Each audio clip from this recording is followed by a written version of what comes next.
Okay, so when we talk about infidelity, there's this question that seems simple, right? Hmm. But the answer gets really complicated really fast. Who cheats more, men or women? Yeah, and everyone seems to have an opinion or at least an assumption. Exactly. Loads of conflicting ideas, maybe some guesswork. But what are we actually seeing in, like, the real data? Well, that's what we're diving into today. We want to get past those surface level assumptions Okay. and really look the facts, the psychology behind it, the hidden reasons people cheat. And we've got some solid sources for this. We do. We're looking at recent stuff from places like the Institute for Family Studies, plus some big global relationship surveys. Good. So the idea is to hopefully give you some clarity, maybe a few aha moments on a topic that's, let's face it, pretty sensitive, tailored for you, the listener. All right, let's unpack it then. Where do we start? The confessions. Yeah, let's start with what people say they do, the on-paper numbers, if you will. Okay. So the data generally shows around 20% of men admit they've cheated at some point. 20%. And for women? It's lower, roughly 13%. So based just on that, men do cheat more? Based purely on confessions, yes. But, and this is a really crucial but for researchers, Uh-huh. women seem to be less likely to actually confess to it. Ah, okay. Is that just stigma or? Stigma definitely plays a part, sure. But some of our sources suggest it's also about how women might perceive or frame their own actions differently than men sometimes. It impacts the self-reporting. Interesting. So it's not always deliberate hiding, maybe. Not always, no. Yeah. It could be about interpretation, how they define the act itself, which adds a layer of complexity. It really does. Okay, so then there's this other finding, the Yeah. age thing, right? Yes, this is Ah. fascinating. The gap we just talked about, it seems to be closing. How so? Well, among younger people, say under 30, the data indicates women are reporting infidelity at basically the same rate as men, Wow. or even slightly more in some studies. Okay, my first thought is, changing social norms, empowerment. But what do our sources point to? What's driving that shift? Well, you can't ignore technology. It's a massive factor. Right, like dating apps and stuff. Exactly. Discrete dating apps, Instagram DMs, even things like online gaming chats, private messages. They've become sort of cheating playgrounds. In a way, yeah. They've leveled the playing field maybe, made it more accessible, more private. And it changes what cheating even means, doesn't it? Absolutely. It's not just physical anymore. It's about, secrecy, attention going elsewhere, unmet emotional needs, finding an outlet online. Yeah, I've heard people debate if a super intense online friendship counts. Precisely. Our sources mention cases like that deep emotional sharing in, say, a gaming relationship, being seen as betrayal, even with zero physical contact. The definition is definitely expanding. Okay, so the who is changing, the how is evolving.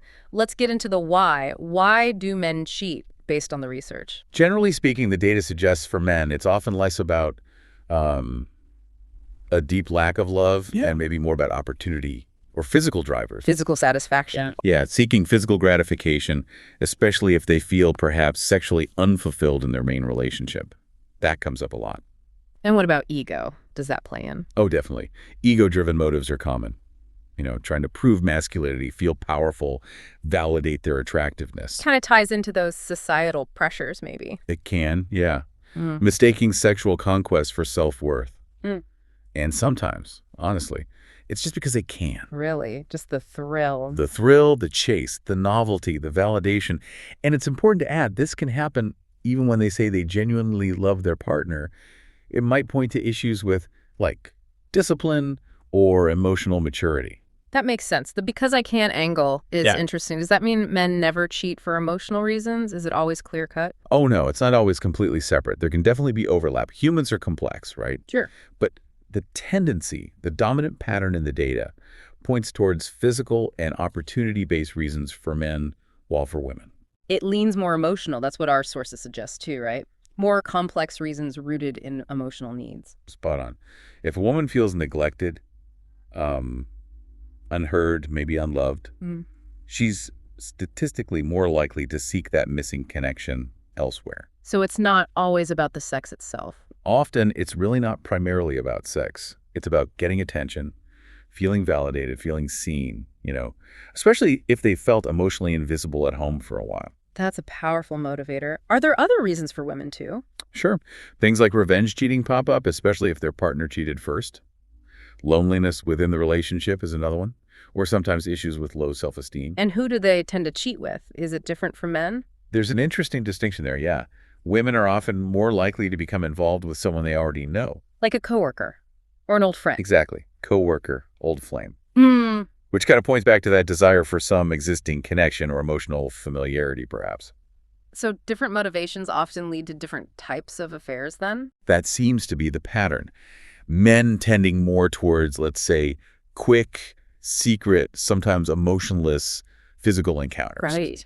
Whereas women are more prone to forming those deeper emotional bonds. And that emotional bond, that can make it feel even more devastating for the partner, can it? Absolutely. Because it feels less like just a physical mistake and more like, well, their partner's heart has been given away. A real shift in emotional investment.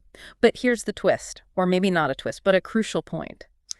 Emotional cheating itself can be incredibly damaging. Just as much, sometimes worse, than purely physical infidelity. Yeah. And both men and women can fall into that, right? Forming deep emotional connections outside the relationship. Totally. Both genders are susceptible, even if the path to that infidelity might look different based on those typical drivers we discussed. Which brings us back to that question you raised. What is cheating today? Exactly.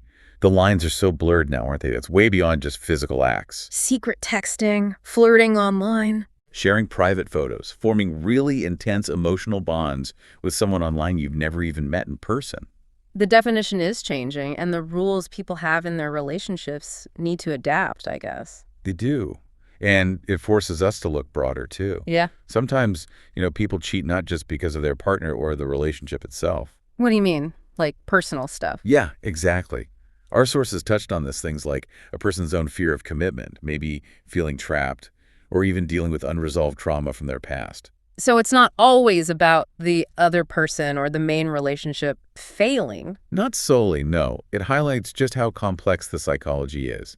Navigating temptation, managing these digital double lives sometimes. It's complicated terrain. Okay, so thinking about everything we've covered, maybe asking who cheats more is kind of missing the point. I really think it might be. It's interesting statistically, but maybe not the most useful question. So what's the better question? Perhaps it's, why do people cheat in the first place? Because what this deep dive really shows, I think, is that infidelity is so often a symptom. A symptom of what? Of deeper issues. Like communication totally breaking down, fundamental needs going unmet for a long time, maybe unresolved personal trauma, or just a lack of emotional maturity to handle conflict or temptation. It's rarely just about lust, then. Rarely just pure lust, no. And whatever the reason, the outcome, well, it's pretty universal, isn't it? Damage. Huge damage to trust, deep emotional